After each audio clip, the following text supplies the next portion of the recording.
There's a bunch of crazy stories written by the Brothers Grimm. And now you're gonna learn all about them, listening to the Brothers Grimm.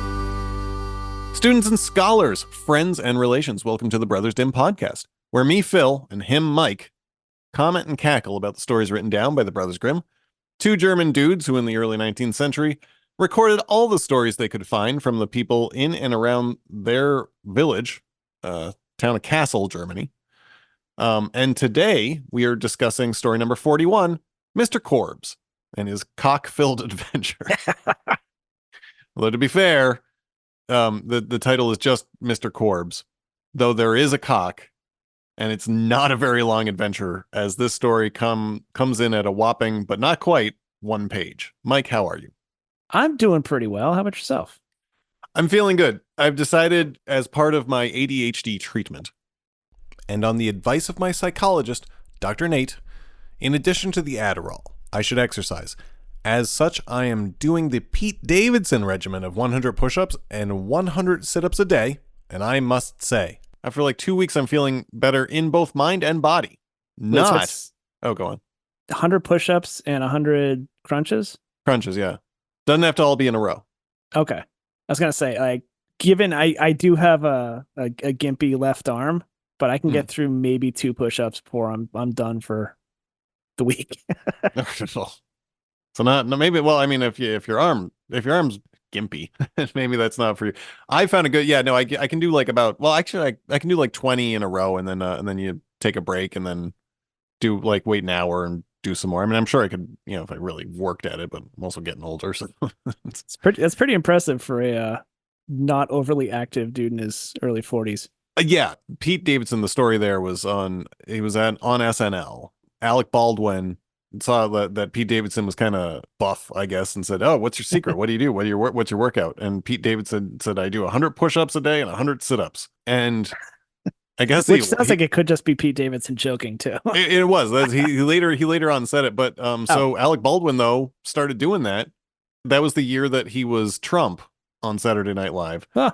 And apparently lost a bunch of weight and started getting back in good shape. And every time you see Pete, he'd be like, 100 a day, man. and Pete was like, okay. But I thought, well, all right, let's see if it worked for Alec Baldwin. But anyway, so yes, already feeling better in both mind and body, but not the way that Mr. Korbes is going to feel at the end of this adventure. Not at all. Not even a little bit. So without further ado, if you don't mind, I'll take us through the plot of story number 41, Mr. Korbes. Hit us. Mr. Korbes. Once upon a time, a cock and a hen decided to take a journey. The cock built himself a nice carriage, a surrey, if you will, with fringe on the top. And I assume for the fringe, you wouldn't have no other kind but silk. Little Oklahoma joke for you theater types. I don't know if you've ever seen Oklahoma, Mike. I don't think I've seen Oklahoma. Which is weird. It's delightful. Anyways, to pull this surrey, unlike in Oklahoma, in which there was a team of snow white horses, they just get some mice to pull the thing and off they go. While driving, they come across a cat who asks where they're going. And apropos of nothing, they say, "We're going to see Mr. Korbes." And the cat likes the sound of that, so he tags along. And then they meet and invite along in order a millstone, an egg, a duck, a pin, and a needle. Finally, they get to Mr. Korbes' house. He ain't home. So they all set up shop in his little hovel and in specific places. And if you've already read a lot of Grimm, like we have, you can sort of see what's going to happen. So the cat goes to the hearth, duck goes into the sink, egg gets into a towel, pin puts itself on the chair, seat cushion, and the needle lays on the pillow, and the millstone gets above the door. So along comes Mr. Korbes. This sounds familiar. Yeah. Mr. Korbes goes by the fire, and the cat kicks soot at him. Blinded, he goes to the sink where the duck splashes him, reaches for a towel, but the egg is there. He cracks the egg in his eyes. He then sits on a chair and onto the pin, crashes into his bed, needle to the face. Finally, he tries to leave, and the millstone drops on his head, killing him. The end. Not as dark as last week's adventure, The Robber Bridegroom, and I'm happy for that. No severed fingers, no brutal murders of maidens. But this is another unnecessary. Like the millstone did not have to kill the guy. You could have written this without the millstone, and it would have been just like Pack of Ragamuffins, story number 10. Yeah. A great annoyance. And then Well, he a couple could swear things, off because ragamuffins. it's more than just the ragamuffins. And here's the other thing. There was something I left off at the end of the story, which was the very last sentence is Mr. Korbes must have been a wicked man. Yes, that was. Did they just throw that in there to make it sound okay? Indeed, they did. And I'll tell you why. So then this kind of gets into our moral, because this one's tricky because it's barely textually supported. But with the final sentence there is Mr. Korbes must have been a wicked man. So that would be the moral, right? Don't be wicked, or a bunch of anthropomorphic garbage is gonna get you. Then you'll be got, and nobody likes getting got. But I have a theory about this one. So that line was added for the third edition, and they made a lot of changes for the third edition. I have discovered, similar to last week we talked about story 40, the robber bridegroom. The earlier editions had it was a king and a queen or a king and a prince and a princess were all doing all these murders or whatever's going on. And then they switched it up to some more common folk. And then in this story, they add the sentence in which they say he's a wicked man. But if you take that sentence out, I think this is just a German joke. This is just what Germans think is funny and slapstick nonsense. All this shit that happens to Mr. Korbes. And that's just, they're like, and then the millstone falls on his head, and then he dies. And the whole tavern is just roaring, I think. So one thing I just saw that I had not caught before is they added that last sentence in the third edition. I just said that. Oh, yeah. Got that part. This is me not listening. you were looking stuff up. My bad. Yeah, no, it was before that. I think it was just a joke. Yeah. And then they were like, oh, maybe add a moral. I don't know. It's like, it's just, maybe he was a bad guy. yeah, maybe. The Wikipedia summary is hilarious. It's even more succinct. A cock and a hen go to Herr Korbes' house in a carriage drawn by mice. Along the way, they pick up a cat, a millstone, an egg, a duck, a pin, and a needle. Herr Korbes is not at home. They go in, and when he returns, they attack and kill him. Yeah. Not exactly a fairy tale. Right. Same as last week. Does have a bunch of fairy tale elements to it. Weirdly, in some weird visuals anyway. The mice pulling the carriage. Yeah. Or carriages in general, I guess that sort of signifies, I don't even know, wealth, I guess, opulence. That the first story, The Frog King, that was the whole back end of the story after they stopped doing the Frog King part and get onto, what was it? Iron Henry. Iron Henry, yeah. No, yeah, Faithful Henry. Or Iron Henry. Yeah. Iron Henry, yeah. Faithful Henry was later on. But yeah, it's just a joke with fairy tale elements. Arn Thompson, type 210, The Traveling Animals and the Wicked Man, for whatever that's worth. We also kind of saw, like, I think you mentioned the Pack of Ragamuffins. I guess the Bremen Town Musicians. Oh, right. Yeah. This is kind of a cross of the two.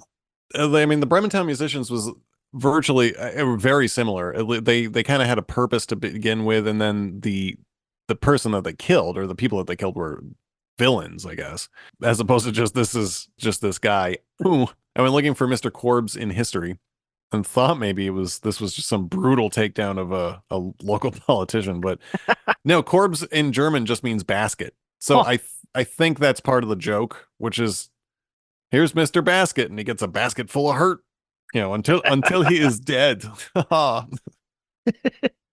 Herr Korbes. Poor dude. I have a couple other notes. Do you have any other notes? No. I mean, this one's fairly straightforward. Okay. What do you got? I saw that this was widely known through Germany. So Lisette Wild was the one that told them the story first, but then they also heard it from like a bunch. They heard it from Jeanette Hassenflug, who one long day on a carriage ride, if it was a swift carriage, or maybe 2-3 days walk away, also knew the story, so it was widespread. A lot of people had their own variations, as do I. That is to say, I have a pitch if you want to hear. Oh, yeah. So we talked about the gang of weird things hanging out together. And I've done stuff like this before, but this one I'd stretch out a bit. I'd love to see some backstory in which Mr. Korbes is somewhat wicked. Or maybe make him very wicked, but he's done wrong to all these tiny objects, used and abused them, and finally all the objects realize that together they're weak, but as a swarm, they can murder the hell out of this guy.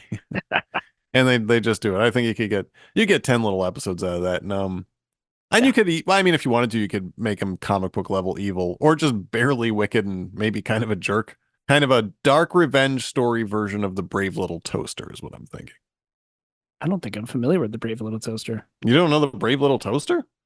Oh Probably man, it not. was An animated movie from the late 80s, which has a ton of elements of this grim trope which we've grown to love, which are these anthropomorphic objects going on a road trip. the sort of cumulative adventures that these guys all go on, right? That we see from time to time, and the story is about This dude named Rob's old stuff.